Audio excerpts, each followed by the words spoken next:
It's July 11th, 2018, when cops arrive at an abandoned trailer in search of a young mother missing for months. There's a pretty foul smell coming from the vehicle. Yeah. I can't really think it smelled like decomp body or something like that, but I don't know. But this scene will soon turn gruesome when cops discover the mother's corpse inside, decomposing in a position so inhumane that it leaves everyone speechless. Dead body in a barrel, rotting in a trailer. That's what I care about. It's horrible. It's very horrible. It's horrible. Yet this is only the beginning of the horror, because identifying her killer drags investigators down a dark path deep into the mind of a monster. There's your dead body in the trailer. Why don't you want to see it? Why don't you want to see it? On June 8th, 2018, Pensacola police respond to a welfare check requested by a worried woman. Hey, Miss Robinson? Yes, yes. Hey, do you mind if I step inside? All right. This is the sister of 25-year-old Cassandra Robinson, a young mother missing since her daughter's first birthday on February 1st, 2018. Her words become the first lead in a much deeper investigation. Your sister has a history of having mental health issues. Yes, sir. Okay. She basically got out of control when she became a stripper. I ain't gonna lie. Because she was probably taking drugs and doing... And by her having all these other problems, we really need to make sure she's okay. Right. While Cassandra's story already holds plenty of alarming details, officers learn she's been living with her boyfriend, 53-year-old Henry Stiger. This is the guy, but my phone just looked jacked up. He's like, I think he's an entrepreneur, so he has like different business and he travels a lot. And you said he might be living downtown? Yes. Well, that's because my sister said she was staying, so we assumed she was staying with him because they usually always, if he moved, she usually moves with him. With this, they head straight to Henry's residence on Strong Street, downtown, hoping to find Cassandra. But when they arrive, the place tells a different story because he doesn't live there anymore. Henry's move sparks immediate suspicion. To find answers, officers turn to those closest to Cassandra, starting with her friend, Keona Nicole. What they uncover instead is a string of warning signs. She was telling me that he was packing her stuff because she found messages of him telling an ex to meet him downtown at a coffee shop for coffee. Mm-hmm. She thought he was acting a certain way, or she wanted to progress the relationship. Right. She felt very uncomfortable speaking to him. Right. The investigation takes a sharp turn when records reveal Henry is on federal probation for fraud, showing that they're now hunting a man with a criminal history. By the time detectives start tracing his movements, it's Monday, June 11th, 2018. 3 days after the welfare check, they receive updated contact information for Henry from his federal probation officer. To their surprise, Henry contacts the police himself. When their first attempt to talk fails, they call him back, hoping Cassandra might still be with him. Yes, hello? Yes, this Henry. Yes. Yes, I just got your message to call you back. You said that you last saw her February 1st, right? Yeah. She says, I'm breastfeeding this child till she's 1 year old, and on her first birthday, I'm leaving. And I want you to respect my wishes not to contact me. And she left at night, and, she was going to take a break. Yeah. So I just thought it was a break. I was just letting time go by and letting her give her space and letting her take the time she needs, and we never talked about what would happen if she never came back. Henry's account doesn't align with the family's description of Cassandra's devotion to her daughter. His story offers no clear leads, but only confusion. As questions pile up, detectives decide it's time to visit Henry Stiger. After the initial call, they show up unannounced at his new residence, where he answers the door with the baby strapped to his chest. We'll start at the beginning. Sure. Do you work? Yeah. Where do you work at? I roast coffee. And so, Cassandra? Yeah. Where did she work? What kind of work did she do? Well, she had the luxury of being a stay-at-home mom. Okay. I love her like a brother. Mm-hmm. Like I take care of her. At some point you had a relationship. Yes. You have a baby, right? Yeah. Mm-hmm. Well, we had a physical relationship off and on. Mm-hmm. She felt like she wasn't a good mom. So when she left, it was not a surprise to me that she didn't come back for quite a while. Let's talk about that. So she tells you that she's going to leave on the baby's first birthday after the party. So where did she say she was going? She said on the way out the door, it's none of your business where I'm going, or who I'm going with, or when I'm coming back. It was just her attitude. Like, don't ask me too many questions, kind of. So I moved into here on February 8th, and I assumed she'd be back by then to help move. Detectives notice the glaring absence. Henry never reaches out to Cassandra or her family. It all comes down to one pressing question. What had happened to Cassandra while he carried on with his life? What do you think happened to her? Where do you think she is? You think she's dead? I don't know. Although the interview reveals little about Cassandra, it adds another name to the investigation, his associate. Are you in business with someone? Are you in business by yourself doing that? I'm in business with someone. What's his name? His name is Julian Mazur. He was the right-hand man, my right-hand man. Okay. At first, officers think he's just another name on the list. But what they don't know yet is that Julian will soon become the thread that unravels everything. By this stage, detectives move Cassandra's file to the National Missing Persons Database and secure a search warrant for Henry's residence just 2 days after questioning him. Crime scene technicians find nothing suspicious. No blood, no evidence of violence. The garage, however, shatters that illusion.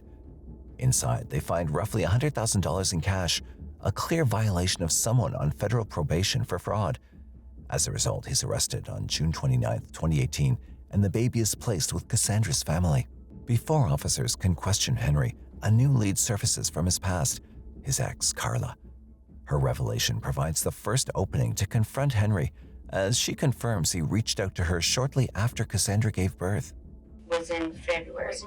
And tell me what he says to you. He's like, can you just come over and just watch this baby? He's like, look, I know we can just make this just a business deal. Like, I can pay you by the hour. I just can't get anything done. Like, and I want the baby to be around your aura and your sweetness. And she's like, she reminds me a lot of you.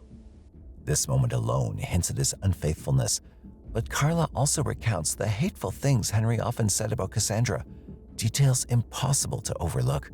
He's like, so we argue, and that's the only thing he really said, like that they argue. And then he's like, yeah, I'm only using her for right now. I'm only using her for breast milk. Yeah. Detectives also uncover messages from 2014 and 2015 between Cassandra and Henry, dating back to the time when Carla was also involved with them. At the same time, within a day or so, Cassandra tells him, you should come live with me. 2015. This was after she had the abortion. She's like, are you going to get rid of me after the baby's gone? Wow, how did she? Yeah, and he just kind of skipped over that. She's like, I fell in love with you until the baby thing. He was really pushing her to get the abortion. Yeah. So she probably wanted more out of this relationship. By the end of her questioning, it becomes clear that Cassandra might be in danger and must be found immediately. But when officers question Henry in custody, he stonewalls them, refusing to cooperate. As a result, detectives begin mapping Henry's lifestyle. One name keeps surfacing, his business partner, Julian Mazur, who's called in for questioning on July 3, 2018. Detectives cut straight to the chase, pressing him about his connection to Cassandra. I just handle the driving, I handle some of the finances, the cars, and then even that I don't, I'm like, I gotta get my space for myself. Right. Julian insists he isn't closely involved with the couple, claiming he only offered help, one of which was assisting them in moving houses. So then did you help him move to the new house? I did, yeah. You did? So who moved to the new house? Just him and the kid. Where was Cassandra? She went on a vacation. Is it normal for someone to go on vacation for 4 months? Seriously. I mean, it depends. It depends on the dynamic. And leave her baby? I don't know. as he struggles to accept the seriousness of the situation, his demeanor slowly starts to show clear signs of being anxious, almost as if he knows more than he's letting on. I've never seen someone shake as much as you're shaking right now. To be honest, I'm a smoker and I haven't smoked this morning. Your mouth is so dry, you're not in trouble for anything. Her family hasn't seen her or talked to her. No social media, no credit cards, no nothing. She's not on a vacation, as Stiger says. Why can't Mother's, she be on vacation? Like, I don't want her. Well, you need to think about it. She's not on a vacation. You know, Stiger. What do you think happened to her? I think she got fed up at him and left. Detectives grow more direct with Julian and ask him the question that's been on everyone's minds. I'm going to ask you directly this question. Go ahead. Did you kill Cassandra? No. 100% no. Did Henry tell you if he killed her? No. Did Henry tell you exactly where she's at? No. He just said she was on vacation. I think you're lying. I don't think you're being completely honest with us. I will keep digging until I find it. I'm feeling like I need a lawyer right now. This lead slipping away only enables them to widen their search to everyone connected to Henry. That's when another associate, Shelby, comes forward with information that at first seems routine, but soon changes everything. According to him, Henry brought a trailer and parked it on his property right in the middle of a honeybee farm. A warrant is quickly secured in hopes that among the buzzing honeybees may lie the answer no one is ready to find. Detectives head to the isolated area on July 11, 2018, and spot Henry's trailer. As they approach the trailer on foot, something immediately feels off. A smell so peculiar and strong, every instinct tells them this is bad. As I'm walking around, I smelled what I know to be decomposition of a human body. Crime scene officers open the trailer and find 2 green 55-gallon drums inside. The first one is pried open with caution, but it's empty. Then comes the second drum. It's sealed tight, harder to open. When they finally crack it, the stench intensifies, and suddenly that smell has an answer. The second drum, they had to get tools, get it open, and when they did, it was Cassandra's body in the drum. The search is over. The case that began as a missing person now becomes something far darker.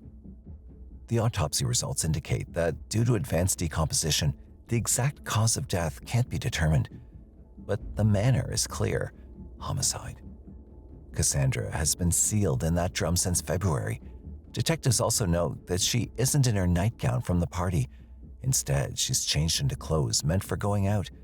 She was dressed to leave, but someone made sure she never returned.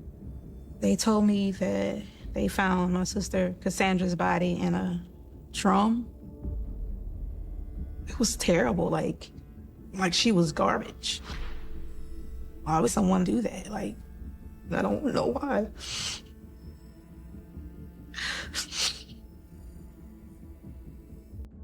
Detectives have enough to confront Henry Stiger directly. They set up another interview with him on July 12, 2018, this time keeping one crucial detail from him: they found the body. They give him the illusion of control, and he begins with complaints about how his life has been unfairly disrupted. My child is separated from me, which is the worst thing. I'm broken. I feel like giving up. And maybe that's your goal, and maybe that's I don't say that disrespectfully. No. Well, I can tell you this. I haven't used any trickery with you. I haven't lied to you. Everything I've told you, I've been upfront about. And everything you told me, I've verified.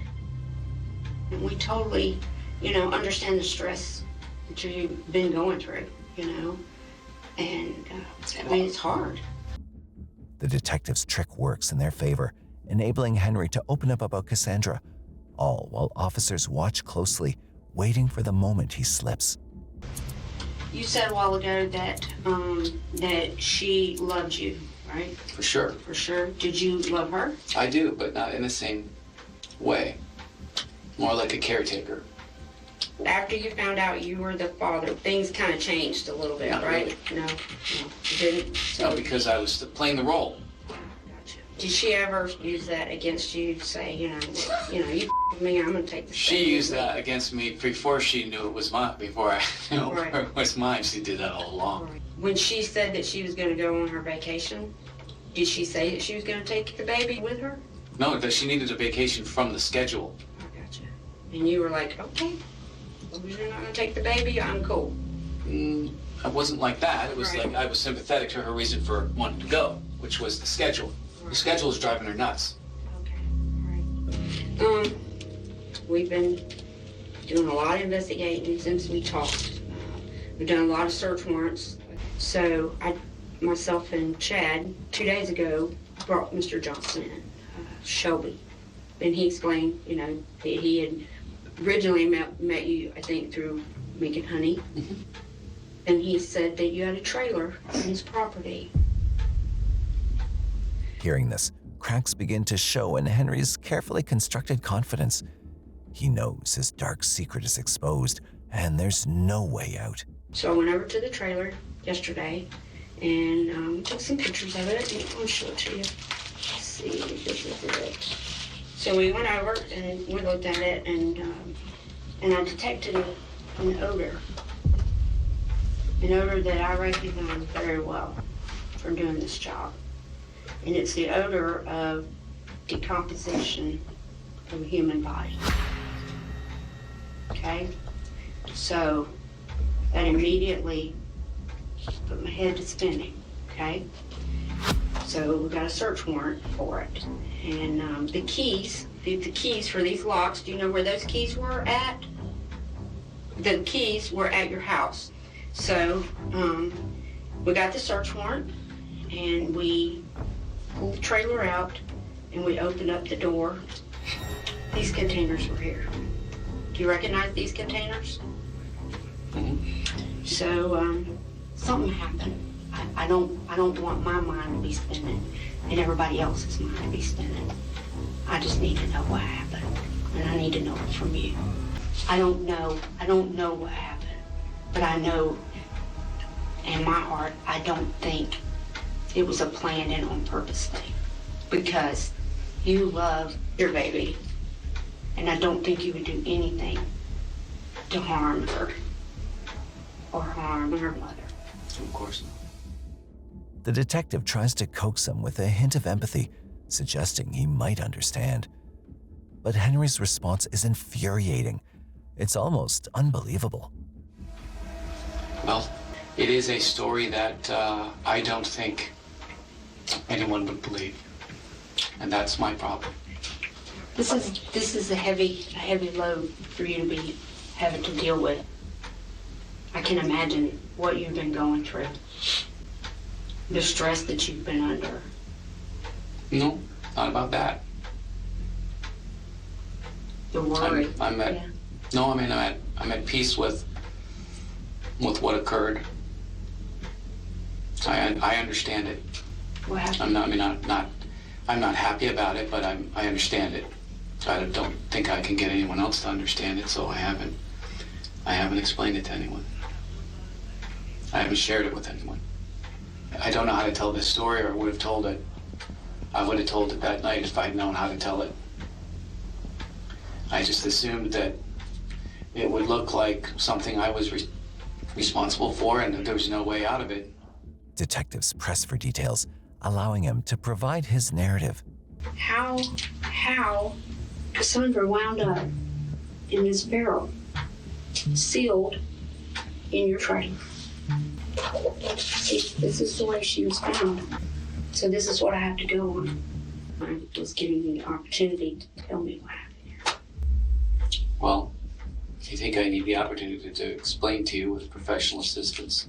With this, the interview ends. While officers extract a confession of sorts, the full truth remains out of reach.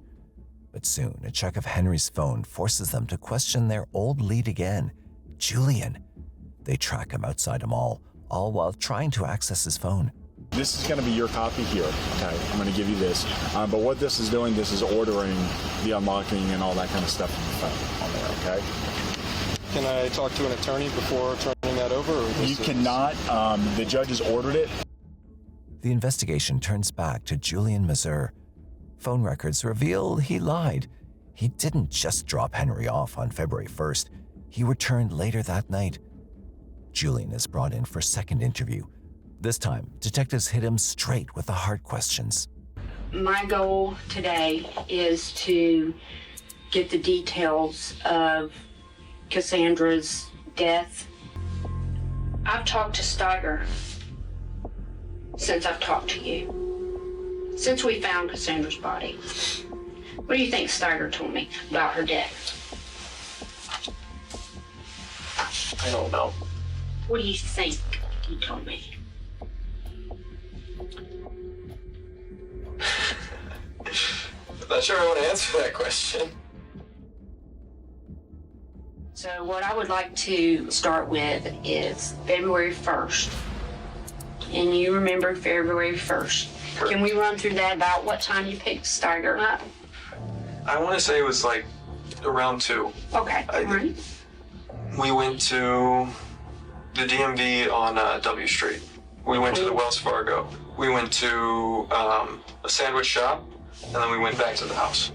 I dropped him off and went home. Okay. Then what did you do? Then what did I do? I got a call from Stiger. Do you know about what time that was? 8:30, 8:45. All right. And so you got a call. Said, hey, can you please come back here real quick? Mm-hmm. So, before I got home, our last conversation in the car was that he needed a laptop that I had at that time. So that's what I went to go bring him. All right. Then what happened? Well, I went in the house, and he's holding the baby. And he was in a bit of a nervous mode that she had taken off and left the baby, and he was freaked out because he didn't know how to raise the baby. Detectives see through Julian's lies, recognizing his attempt to spin a story. Did you ask him, well, where did she go? He said she's gone, that she went on vacation. All right, and then what happened after he was nervous and saying that she left? He said that we needed to start moving because his move was on the 8th. It was the 1st. And he said we need to get this stuff moved. We've got to get some stuff in storage. We've got to take some stuff to the trailer. We got to get this done. And did you think that was kind of odd that he all of a sudden wanted to do this and kind of late in the night? Yeah. Julian's account starts to take shape, but detectives don't buy it this time. They confront him with the evidence, forcing him to face the reality he can no longer hide. I don't think that you are being completely honest with me. I'm not satisfied with half the truth. I care about this girl. I care about this girl. I care about the fact that she is the mother of this baby. That's what I care about. I care about that I found her dead body in a barrel, rotting in a trailer. That's what I care about. It's very horrible. It's horrible. It's horrible, Julian. And you were a part of it. There's your dead body in the trailers. Why don't you want to see it? Why don't you want to see it? You're seeing a dead body and I don't want to. Well, Julie, tell us what happened. Tell us what happened that night. But just as the detectives begin to lose hope for any answers, Julian makes a move that will finally make the entire investigation make sense. What did he tell you? That night when you went over there, what did he tell you? He said that she was frantically packing, that she was grabbing all of her stuff, and she was telling him she's gonna leave, grabbing the baby. And he said he strangled her. He just said she didn't even fight back. What were you feeling when he said that? Complete shock. What were you thinking?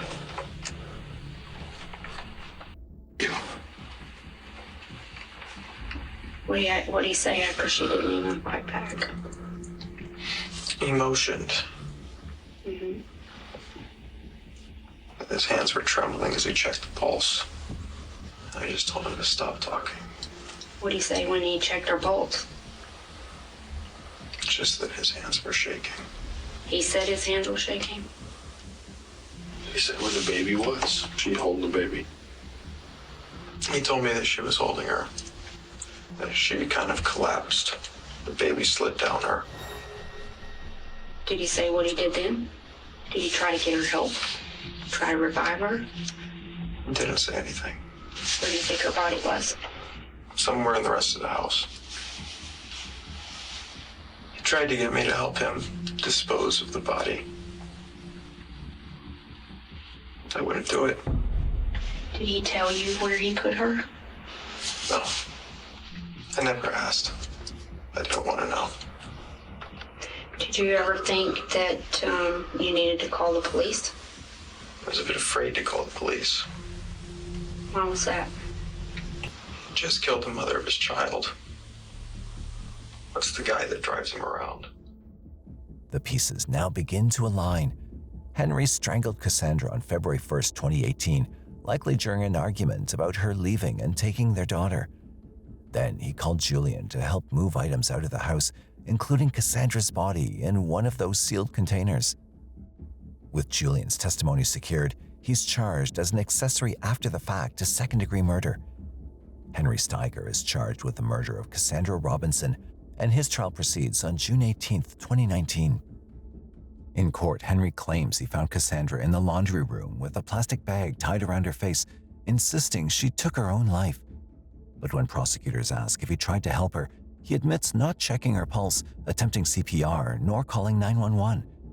It's in that chilling indifference that his lies finally begin to unravel. Henry's story of suicide falls apart, and the jury convicts him of second-degree murder, sentencing him to life in prison. Julian Mazur, who helped investigators and testified against Henry, receives 15 years of probation, including 2 years in county jail.